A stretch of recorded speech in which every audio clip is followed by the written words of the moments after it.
चलो मित्रों, હવે જે વિશિષ્ટ સમીકરણો છે તેને દ્વિચલ સમીકરણ યુગ્મમાં ફેરવીને કેવી રીતે તેનો ઉકેલ શોધાય તેનો સ્વાધ્યાય 3.6 નો દાખલા નંબર 1 ની બીજી બાબત જોઈએ।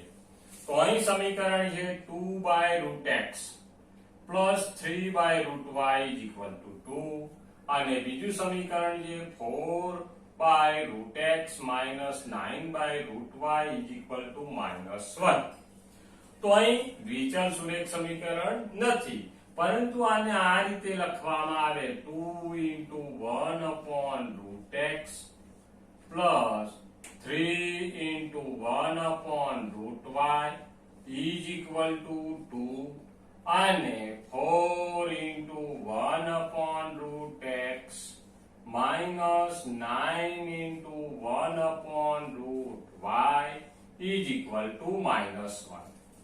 તો અહીં જુઓ મિત્રો કે 1/√x અને અહીં પણ 1/√x છે। તો આપણે ધારો કે 1/√x = a અને અહીં 1/√y અને અહીં પણ 1/√y છે। તો 1/√y = b લેતા આ સમીકરણમાં 1/√x = a અને 1/√y = b લઈ લઈએ। તો હવે સમીકરણો કેવા બનશે? માટે 2a plus 3b = 2 આને નંબર આપો 1 અને બીજું સમીકરણ 4a ઓછા 9b બરાબર ઋણ 1 છે। અહીંયા ઋણ 1 છે મિત્રો, તો ઋણ 1 આને નંબર આપો 2। તો આ રીતે બે સમીકરણ આપણને મળ્યા। હવે આ બંને સમીકરણને આપણે લોપની રીતે ઉકેલ શોધવો છે। તો લોપની રીતે ઉકેલ શોધવો તો ધારો કે આપણે b નો લોપ કરવો હોય, તો b ના લોપ કરવો હોય તો b ના સહગુણકો સરખા બનાવવા પડે। અહીં b નો સહગુણક 3 છે અને અહીં b નો સહગુણક ઋણ 9 છે। તો આપણે 9 અને 3 નો લસા 9 થાય, તો સમીકરણ 1 ને 3 વડે ગુણવા પડે। તો સમીકરણ 1 ને હું 3 વડે ગુણું। ચલો મિત્રો, માટે 3 વડે ગુણીશ એટલે અહીં દરેક પદને 3 વડે ગુણાય। 6a વત્તા 3 ગુણ્યા 3 એટલે 9b = 3 * 2 = 6। શું કર્યું મેં? સમીકરણ 1 ને 3 વડે ગુણતા બરાબર। હવે બીજે સમીકરણને તો 9 છે, માટે કંઈ ગુણવાની જરૂર નથી, કાં તો એમ પણ સમજો કે 1 વડે ગુણવાના છે। તો આ સમીકરણને હું 1 વડે ગુણું તો સમીકરણની માં કોઈ ફેર પડશે નહીં। આ 2 નંબરનું સમીકરણ। હવે જુઓ કે 9 છે અને અહીં -9 છે, તો બંને વિરોધી નિશાની છે, એટલે આપણે સમીકરણનો સરવાળો જ કરીશું। તો ડાબી બાજુનો સરવાળો કરે 6a વત્તા 4a એટલે મળે આપણને 10a અને આ 9b ના -9b કટ થઈ જાય = 6 - 1 એટલે મળે આપણને 5। માટે a = 5/10। તો 5/10 હોય તો આ છેદ ઉડે એટલે નીચે 2 આવે, માટે કહી શકીએ કે a = 1/2। આપણે આ બે સમીકરણ જે લીધા હતા તેમાં a ની કિંમત મળી ગઈ। આ a ની કિંમતને આપણે સમીકરણ 1 માં મૂકતા, ગમે તે સમીકરણમાં મૂકો તો પણ ચાલે। તો આપણે સરળતા ખાતર સમીકરણ 1 માં મૂકીએ। સમીકરણ 1 શું હતું? 2a। તો 2a ની જગ્યાએ આપણને 1/2 મળ્યા છે, તો 1/2 લઈ લઈએ પ્લસ 3b = 2, બીજું બધું એમના એમ। હવે અહીં 2 કટ થઈ ગયા બરાબર, માટે અહીં 3b, અહીં 2 હતા, પરંતુ સાથે સાથે આ યાદ રાખજો 2 2 કટ થઈ ગયા એટલે 0 ના થઈ જાય. ઘણા વિદ્યાર્થીઓ ભૂલ કરે 0 મૂકી દે. ના, 2/2 is equal to 1. એ 1 આવે એ આ બાજુ આવે એટલે -1. માટે b is equal to આ 3 ને હું આ બાજુ લાવી દઉં તો ભાગાકારમાં, અને 2 - 1 એટલે 1/3. b ની કિંમત આપણને 1/3 મળી. એટલે કે આ બે સમીકરણનો ઉકેલ આપણને a અને b ના સ્વરૂપમાં હતું. તો a અને b ને આપણે કિંમતો મેળવી, પરંતુ આપણે મૂળ સમીકરણ તો x અને y આપ્યા હતા, એટલે આપણે જે ઉછીના લીધા હતા એ પાછી ઉછીની કિંમત મૂકી દેવાની. તો હવે a બરાબર 1/2 છે, અને a બરાબર તો આપણે શું ધાર્યું 1/√x. 1/√x. તો અહીં આપણે કિંમત જોઈએ કે 1/2 is equal to 1/x. માટે √x બંનેનો વ્યસ્ત લઈ જઈએ તો √x is equal to 2. માટે આપણે બંને બાજુ, હવે મારે x ની કિંમત શોધવાની છે, આપણે વર્ગમૂળ x ની કિંમત નથી શોધવાની. તો x ની વર્ગમૂળ દૂર કરવું હોય તો બંને બાજુ આપણે વર્ગ કરી દઈએ. તો વર્ગ કરી દઈએ તો x ના વર્ગમૂળનો વર્ગ એટલે x થઈ જાય, અને 2 નો વર્ગ 4. તેવી જ રીતે આપણને b ની કિંમત મળી છે 1/3, પરંતુ b બરાબર કોના બરાબર લીધા હતા 1/√y. માટે આપણે કહી શકીએ કે √y is equal to 3. આ બંનેનો વ્યસ્ત કરી દો. માટે y બરાબર 3, y બરાબર બંને બાજુ વર્ગ કરો તો y બરાબર 9 મળે. માટે કહી શકાય કે આ સમીકરણનો ઉકેલ અહીં x ની કિંમત 4 અને y ની કિંમત 9 છે, એ આપણો આ ઉકેલ મળ્યો, જે આપણો જવાબ છે.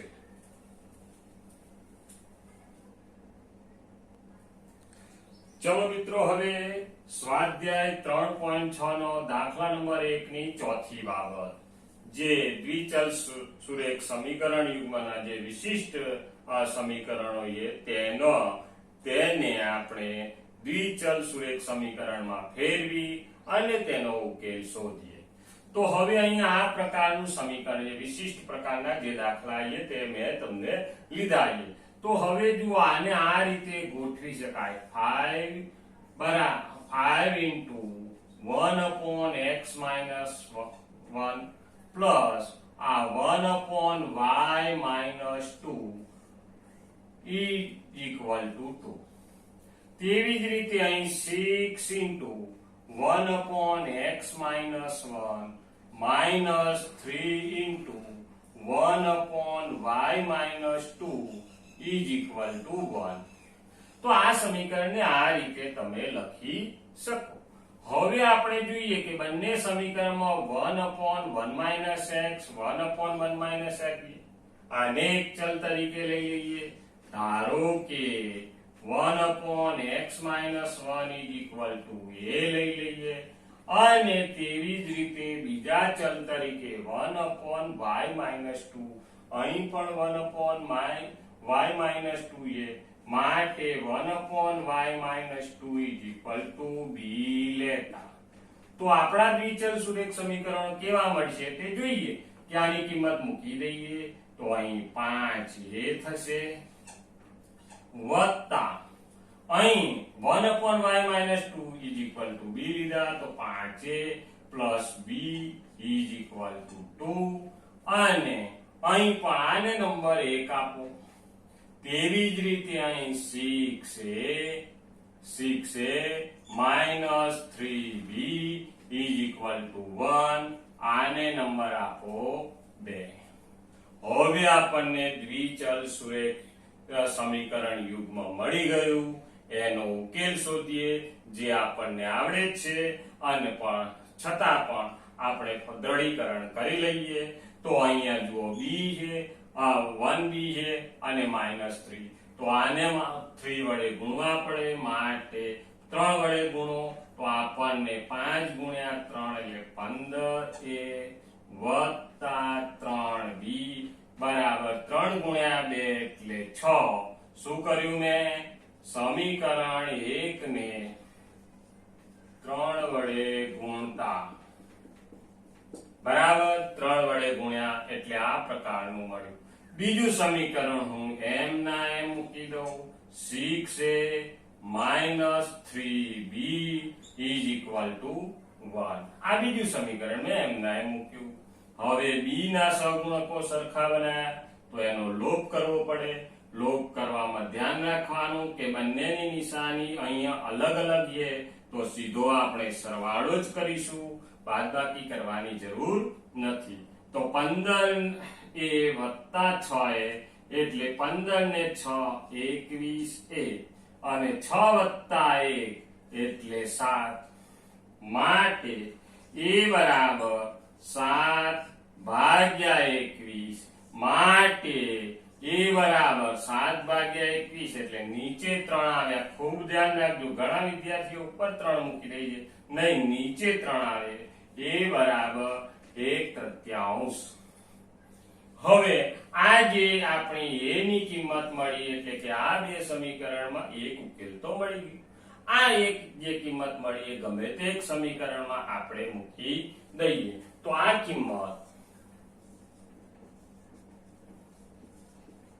સમીકરણ 1 માં મૂકતા તો આપણું સમીકરણ 1 કયું હતું? 5a + b બરાબર 2. તો 5 a ની કિંમત મળી છે 1/3 બરાબર વત્તા b બરાબર 2 બરાબર 2. કઈ કિંમત સમીકરણમાં કોઈ ફેરફાર નથી કરતો, હું ફક્ત a ની કિંમત મળી તે આમાં મૂકી દઉં છું. હવે સાદુરૂપ આપું, માટે b બરાબર 2 તો હતા જ. હું આનો ગુણાકાર કરી અને આ તરફ 5 ગુણ્યા 1/3 એટલે 5/3 થાય, આ બાજુ આવે એટલે ઓછા 5/3 થાય, માટે b બરાબર 3 ગુણ્યા 2 એટલે 6, 6 માંથી 5 જાય એટલે 1. આપણને અપૂર્ણાંકનો સરવાળા બાદબાકી આવડે જ છે, માટે b ની કિંમત મળી આપણને 1/3. તો હવે આ 1/3 આપણને કિંમત મળી, પરંતુ આપણે તો આ ઉછીના ચલ લીધા હતા, પાછા આપણે મૂકવા પડે. તો આપણે એની કિંમત કેટલી લીધી હતી? 1/x-1. તો માટે a બરાબર શું હતું? 1/x-1 બરાબર. એની કિંમત કેટલી મળી? 1/3. 1/3. આ એની હવે આપણે જરૂર નથી. હવે આ બે કિંમતો જુઓ, બંને છેદમાં એ બંનેનો વ્યસ્ત કરો, માટે x ઓછા 1 બરાબર આપણને મળે 3. હવે હું આ એક આ બાજુ લઈ જાઉં તો 3 વત્તા 1 એટલે x બરાબર આપણને મળે 4. એક ઉકેલ તો મળી ગયો. તેવી જ રીતે y ની કિંમત શોધી શકાય. કેવી રીતે? કે b બરાબર આપણે શું ધાર્યું હતું? b બરાબર આપણે ધાર્યું હતું કે 1/y-2, 1/y-2, અને એની કિંમત કેટલી મળી? b ની કિંમત 1/3. તો 1/3 મળી. તો અહીં આપણે આ b ની હવે જરૂર નથી. હવે આ બંનેની કિંમત y-2 = 3, માટે y = 3 + 2, માટે y = y, માટે ઉકેલ કયો મળ્યો કહેવાય? 4 અને 5. આ આપણો આન્સર છે.